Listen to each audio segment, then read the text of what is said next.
Welcome to Kenton's videos. Enjoy the video. In this video, I will explain how to make a table of specifications using Bloom's taxonomy. A TOS is a blueprint ensuring your assessments accurately measure learning objectives across various content areas and cognitive levels. It helps create balanced tests, ensuring every topic receives appropriate attention and that questions target different thinking skills, from remembering facts to evaluating complex ideas. This systematic approach enhances assessment validity and reliability. First, clearly list all learning objectives for your unit, ensuring they are specific and measurable. Next, decide the relative importance or instructional time dedicated to each objective. This will guide the proportion of assessment items.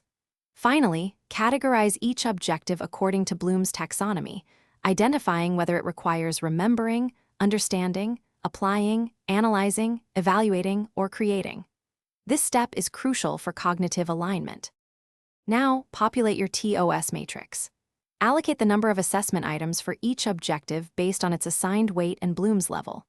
For instance, if an objective has a 10% weight and is at the understanding level, approximately 10% of your understanding questions should cover that objective.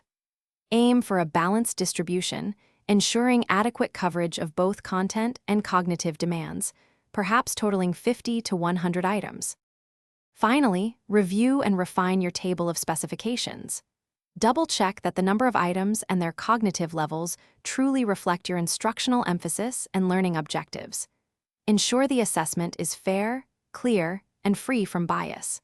Making adjustments now will save time later and significantly improve the quality and validity of your assessments, ensuring they accurately measure student learning effectively.